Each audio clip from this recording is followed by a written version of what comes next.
Welcome to the Beyond Cinema Studio presented by Celebs.com up here at Sundance. Maggie Siff, Robin Weigert. Firstly, how does it feel? I mean, the movie just premiered yesterday at the library, middle of the day. You've had like a day to process. Had either of you seen it in its entirety? I hadn't seen anything. Yeah. I had seen more than she had, but I had not seen this finished thing. No. And so what did you feel? How was it? Oh gosh, you speak first on this. Hopefully, Yeah, you can collect because yourself. I have to Robin collect was myself like, to answer that question. Yeah. So. I thought it was really it was exciting to see the whole thing. I mean, the amazing thing, and we've talked about it a bunch, is that Stacey's a first-time writer-director, but she had such a confident script, and then she had a really confident directing style, and the result is a really confident film. And it was just exciting to see that ended in that was the result of what we intuited would be true about it. And it's shot. The other thing about seeing it is that it's shot so beautifully. We had this really young, amazing cinematographer who just did an incredible job. And then, there's a lot about it that is sort of like, as an actor watching it. I mean, the scenes that I was in, at least, the film I think has these moments of great intimacy, and when you're inside of those scenes and you're seeing it on a screen that is massive in a room full of all of these people, it's kind of like you just like want to go away. But I take that as a good sign, because I think that the film really captures what actual physical intimacy between people is, psychologically and energetically, and I think it made everybody, you could sort of feel in the audience that sort of like, but not in a way that was distancing the way physical intimacy often is in film, I find. Are you good at, like, let's say, watching Sam on screen and engaging yourself in the story, or do you go, I remember that day, is it more like a documentary for you? I don't know that I can describe it. It's so many things at once. Yes, you flip back and forth in your mind between, oh yeah, I remember that dog, and that dog was a real pain in the ass, and wow, Robin and I had a hard time doing that, and oh, that was cut, and interesting that they edited it that way, and then you have moments where you're just in it, and it kind of flip-flops back and forth in my brain, at least. Yeah. Well, that was, I was glad I waited that one out because and listened to you because it gives me a couple, and also your question, because it was a lot more of an intense experience for me than I sort of expected, and I knew this would be in front of people, and I knew it was incredibly intimate, and at the same time it was my whole nervous system was jangled as it was going on, and I do think part of it is connecting with what was happening as we were shooting, and then also connecting with the story, and then also connecting with character, and all the many layers of what you're remembering physically and emotionally from the whole experience. I mean, it was just quite a lot. I could imagine, though, as an actor, you probably had those feelings reading the script, for you at least, knowing that you're going to be in 100+ scenes of this film, and having to go through all this. Like almost the foresight of whether like it's nerves or excitement or both. Did you have that kind of fear, like an exciting fear? I have a strange little wristband on from the gifting suite. I had. It's not a Lance Armstrong. This is not a fashion choice. Yeah. She wasn't hospitalized. Yes, I was not hospitalized After the recently, premiere. although maybe I should have been. Was there fear, or was that excitement? Of course, I think also I had never had that particular challenge before. I think there was something like 130 scenes, and also whenever it's on a tight budget, it's going to have to be fast, and it also most of it required a tremendous amount of just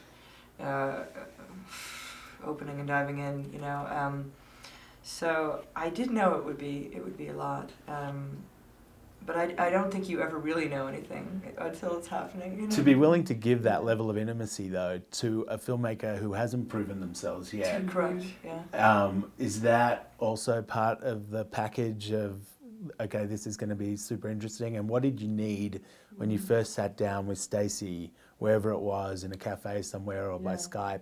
What did you need? Brooklyn. Yeah. What did you need from her to make you think, she's got it? I guess I first and foremost needed to feel like we connected, almost I would say intellectually, like, that this was someone who thought in a way, like, that we had a language we could speak with each other, so that she would be interpretable to me and I would be interpretable to her, and we wouldn't be lost in that way, and I also appreciated that she didn't soft pedal any of it or try. It was no selling involved, really. It was clear she wanted me to. It was clear she wanted me to do it, but if there were things that I confessed frightened me or something, she didn't sort of bend over backwards to ameliorate those fears. Instead, what she said is, "I understand those fears and they're legitimate."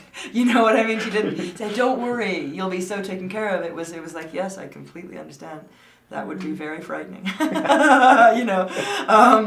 I would understand if that made you run away, and all of that. And then I was like, "Okay, I guess I have to do this all myself and figure out that I want to do this." I like that approach. I like the psychology of that approach, because whenever somebody tries to say, "Do it," there is a thing. I mean, I guess there's some method to that madness of it. I don't know that she was manipulated. I don't feel manipulated by it. I felt like that's just who she is. She's very honest. Did she show you materials of, did she show you commercials that she'd done and things like that, or did she leave that alone? To look at. It was really a lot on trust, and trust is a huge element of such an endeavor. And the thing is, once you've committed, you have no choice but to trust. You don't have an option, I don't think. And it's funny how these, it's kind of, it's a miracle, it's sort of on this end of it, you're like, wow, it is a miracle that this movie got made and that this movie is here. And it's like, there are all these little things that add up to the miracle happening, like Stacy being as bright as she is, you two having that connection. She also had Rose Trochet sort of really championing her, and she's a very bright, woman as well, and then managers and such can say, well, if Rose Trochet's on the project, you get that kind of. There's just like all these little things that sort of like nudge you in that direction, and then Robin was like reached out to people that she knew and trusted, and so Robin was like, I think you should look at this script, and I read it and loved it, and I'm like, well, Robin has signed on. I have so much respect for her and her intelligence, and and then I had a conversation, and it's just like, okay, so Robin, Stacy, Rose, this could happen, this could be okay, this could be more than okay, and then the elements just accumulate, but it's just, you look back and you're like, how did that ever actually especially because happen? some of the acknowledgements that she received, from IFP and Adrian Shelley and stuff like that, and the Dream grant, that came later on. I mean, it was it was already too late to go back at that point. So it's almost like, we give you a stamp of approval. It's like, cool, I could have done with that a year ago.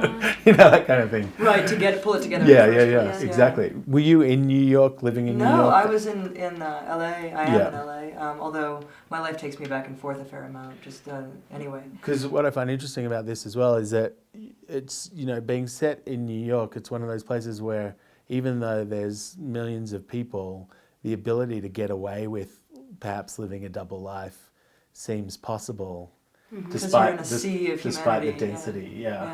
So for you, was shooting in New York and being on the East Coast, did that add something to it? Did it give you, or is it just being away from home? Manhattan and Montclair and the juxtaposition of those two is a huge part of the story. I mean, I don't think this story could be located anywhere else, really. I love that scene in the movie where you walk by those two women walking down the street, the sort of cool-looking women, and then you kind of watch them go by, and then you pull out your lipstick and put on a little lipstick. And it's such a New York moment. I mean, How are they doing it? Yeah. Was that a specific direction too, the humor in the film? Because even that moment when you're bloody and being beamed, you don't see the blood until that moment when you turn. And it's weird because if you just read cold what this movie was about, you wouldn't experience that. It was one of the very gratifying things about the screening, was realizing how much laughter there was. I knew that there was humor in the script, but it's a question of whether that will play. And I just am always so encouraged by laughter. I feel like it tells you that people are with the story. Yeah. And there are many moments of that, especially in the first third of the film. But also, when you talk Yeah. to Stacey, she has a really good She's sense got a of humor. sense of humor. Yeah. She's got a great sense of humor. So once you know her, and then you feel the script vibrating with who she is, you knew that there was going to be humor in it. Yes. I think right at this moment she's off selling the film, Yeah. so which is pretty exciting because Yeah. I mean, as an actor, especially, you just don't know where it's going to end up.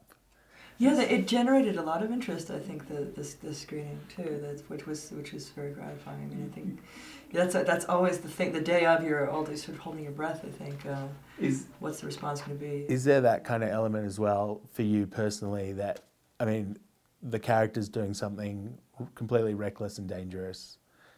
Was it for you coming on board this film? Did it feel a little reckless and dangerous? Yeah, of course, of course. The answer is implicit in the question. I think, it's like yes, it did.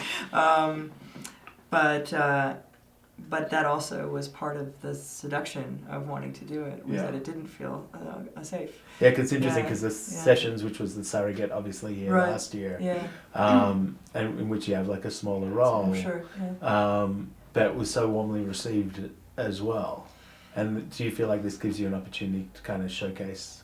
Well, I think what's so interesting about talking about the two films together, just they obviously don't intend to bisect with each other because neither filmmaker gets all each other, but there is something about dealing with sex as what it is. It's something positioned sort of as a middle thing, like a central thing in who we are, and the way it's usually used is as this sort of titillating thing that's not to do with the deepest aspects of who we are. And both of these movies place it, in its rightful place, which is to say in the middle of our being, and that is a good trend, if it is a trend. I think it's a good trend because it allows the conversation to be it's not just ooh, it's an adult conversation that gets to happen then. It's kind of cool for both of you though, because I mean, Deadwood was such a masculine kind of atmosphere. Sons is definitely all about testosterone. So to go from that set to this set, or even when you worked with Helen Hunt, to go with that sort of this sort of environment, it must, for you as an actor, feel like, oh, I had a really amazing year. I got to be this kind of level of intensity and this kind of level of intimacy. Yeah, I love working on the show, and but it is it's a world that's told through a very male, heterosexual lens, and it interests me, and I'm interested in the characters, and I think it's an unusual story on television and stuff, but I feel like the true intimacy that's at the heart of this movie and the questions that it's asking are, really close to my heart. And I'm just grateful that I have time in my year to do things like this. A show, a movie, a play. Yeah. Show, It's time living the dream. dream. Show, Yeah, that's a good year. Very cool. Well, we appreciate you guys spending a few minutes with us as well. Yeah, So thanks so much. Thank you.